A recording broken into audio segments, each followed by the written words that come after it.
ఎవరు రాయగలరు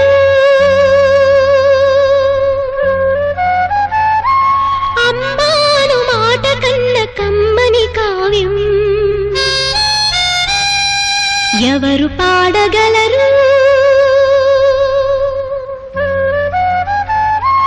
అమ్మ అనురాగం కన్న తీయని రాగం